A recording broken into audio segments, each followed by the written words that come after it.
నమస్తే. నేను మీ అశ్విని కుమార్. కర్ణాటకలో అసెంబ్లీ బయట, అసెంబ్లీ లోపల గత 2 రోజులుగా చూస్తే ఒకళ్ళు పాకిస్తాన్ జిందాబాద్ అంటారు. ఇంకొకళ్ళు అసెంబ్లీలో పాకిస్తాన్ బీజేపీకే శత్రుదేశము, మాకైతే మిత్రదేశమే అంటూ కూడా సాక్షాత్ ఎమ్మెల్యేలు కూడా మాట్లాడుతున్నారు. అట్లాగే ఈ మధ్య రాజ్యసభ ఎన్నికలు కూడా జరిగినాయి. కర్ణాటక నుంచి కాంగ్రెస్ తరఫున 3 గెలిచారు. బీజేపీ తరఫున ఒకళ్ళు ఎన్నికయ్యారు రాజ్యసభకి. కర్ణాటకలో కాంగ్రెస్ అధికారంలో ఉంది.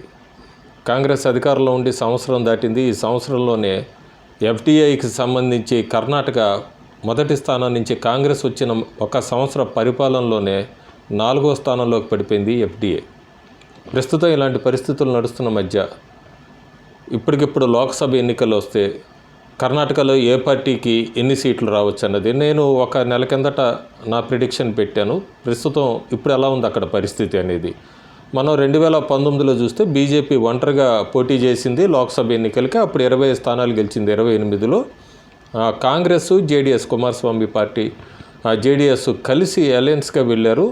చెరొక స్థానంలో గెలిచారు. మాండ్యా నుంచి మాత్రం సుమలత ఇండిపెండెంట్గా పోటీ చేశారు. బీజేపీ మద్దతు తెలిపింది. సుమలత ఇండిపెండెంట్గా గెలిచారు.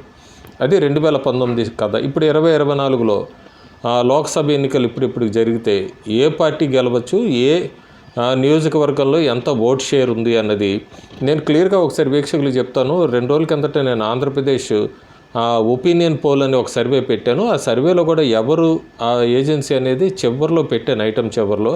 కానీ చాలామంది అది నా సొంత సర్వే అనుకుంటున్నారు. నా సొంత సర్వే కాదు. నేను ఆంధ్రప్రదేశ్ది అయితే క్లియర్గా ఇంకా ఎన్డీఏలో తెలుగుదేశం పార్టీ చేరుతుంది ఇంకొక 5 రోజుల్లో అని చెప్తున్నారు. స్పెక్యులేషన్ అయితే ఉంది. పొత్తు బట్టి, స్థానిక అభ్యర్థులు బట్టి ఎవరెవరు ఏ పార్టీలో, ఏ నియోజకవర్గంలో ఏ పార్టీ నుంచి పోటీ చేస్తారంటే తప్ప నేను క్లియర్ అంచనాకి ఇవ్వలేను. ప్రస్తుతానికైతే ఆంధ్రప్రదేశ్ మీద నేను 2 ఐటెంలు పెట్టాను, నా సొంత అభిప్రాయము. అంతవరకు నేను స్టిక్ ఆన్ అయి ఉన్నాను ఈ రోజుకి కూడా. ఇక కర్ణాటక లోక్సభ ఎన్నికలు ఇప్పటికిప్పుడు జరిగితే కనుక మొత్తం 28 నియోజకవర్గాల్లో ఏ పార్టీకి ఎంత ఓట్ షేర్ రావచ్చు, ఎవరు గెలిచే అవకాశం ఉందని. చిక్కోడి, ఇది నేను జేడీఎస్ ప్లస్ బీజేపీ ఇప్పుడు 2 కలిసి అలయన్స్లో వెళ్తున్నాయి. వాళ్ళ ఓట్ షేర్ కింద బీజేపీ ప్లస్ అని చదువుతాను. ఆ బీజేపీ ప్లస్కి చిక్కోడిలో 57% ఓట్ షేర్ వస్తుంది. 2019 కన్నా కూడా 4% ఓట్ షేర్ పెరుగుతుంది. ఇంకా కాంగ్రెస్కి 40% ఓట్ షేర్ వస్తుంది.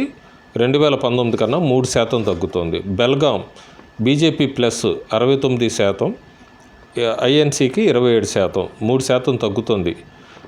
బాగల్కోట్ బీజేపీ ప్లస్కి 58%, 3% పెరుగుతుంది. ఐఎన్సీ 38%, 3% తగ్గుతుంది కాంగ్రెస్కి. బిజాపూర్ బీజేపీ ప్లస్ 65% వస్తుంది ఓట్ షేరు, 8% పెరిగింది. ఐఎన్సీకి 30%. అట్లాగే గుల్బర్గా బీజేపీకి 60%, బీజేపీ ప్లస్కి, ఐఎన్సీకి 37%. రాయచూరు బీజేపీ ప్లస్కి 59%, ఐఎన్సీకి 37%. బీదర్ బీజేపీకి 57%, ఐఎన్సీకి 39%. కొప్పల్ బీజేపీ అలయన్స్కి 51%, ఐఎన్సీకి 46%. బళ్ళారి బీజేపీకి 50%, ఐఎన్సీకి 48%. బళ్ళారి కొద్దిగా 2% డిఫరెన్సే చూపిస్తుంది, చూడాలి మనం. హవేరి బీజేపీకి 55%, ఐఎన్సీకి 42%. ధార్వాడ్ బీజేపీకి 61%, ఐఎన్సీకి 36%. ఉత్తర కన్నడ బీజేపీకి 74%, బీజేపీ అలయన్స్కి ఇక్కడ బాగా పుంజుకుంది, 6% ఓట్ షేర్ పెరుగుతుంది. ఇంకా ఐఎన్సీకి 23%. దావణగిరి బీజేపీకి 61%. ఇక్కడ కూడా దావణగిరిలో కూడా బీజేపీ ఓట్ షేర్ అలయన్స్ది బాగా పెరిగింది, 7% ఓట్ షేర్ పెంచుకుంటుంది 2019 కన్నా. ఐఎన్సీ 35%. షిమోగా బీజేపీ 69%, బాగా పెరిగింది బీజేపీ ఓట్ షేరు, 13% పెరిగింది, ఎందుకంటే జేడీఎస్తో అక్కడ అలయన్స్తో కాబట్టి. INC 27%. Udupi Chikmagalur BJP 68%, INC 28%. Hassan బీజేపీకి 60%, ఐఎన్సీకి 36%. దక్షిణ కన్నడ బీజేపీకి 63% ఓట్ షేర్ ఉంటుంది, ఐఎన్సీకి 34% ఓట్ షేర్ వస్తుంది. చిత్రదుర్గ బీజేపీకి 61% ఓట్ షేర్ వస్తుంది, ఐఎన్సీకి 36%. తుమ్కూరు బీజేపీకి 59%, ఐఎన్సీకి 37%.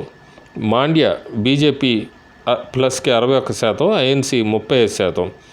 మైసూర్ బీజేపీకి 58%, ఐఎన్సీకి 38% వస్తుంది. చామరాజనగర్లో బీజేపీకి 52%, కాంగ్రెస్కి 40%. Bengaluru rural BJP 52%, INC 45%. Bengaluru north BJP 54%, INC 43%. Bengaluru central BJP 52%, INC 46%.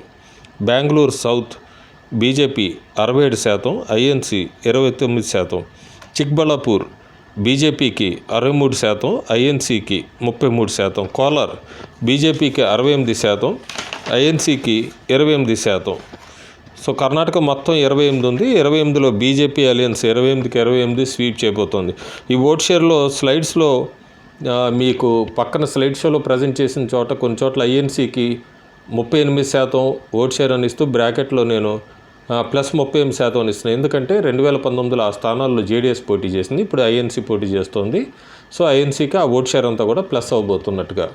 So మొత్తానికి చూసుకుంటే ఇప్పటికిప్పుడు ఎన్నికలు జరిగితే 2019లో బీజేపీ ఒంటరిగా వెళ్ళినప్పుడే 20 స్థానాలు గెలిచింది. 2024లో 28 స్థానాలు ఖచ్చితంగా క్లీన్ స్వీప్ చేయబోతోంది BJP plus JDS. Deadly weapon combination అని చెప్పొచ్చు కర్ణాటకలో. అన్ని కులాల సమీకరణలు అన్నీ చూసుకుంటే, సామాజికంగా అన్ని రకాలుగా చూసుకుంటే. సో ఖచ్చితంగా కర్ణాటకలో అయితే 28 పార్లమెంట్ స్థానాలకి 28 ఎన్డీఏ అలయన్స్ స్వీప్ చేయబోతోంది. Thank you.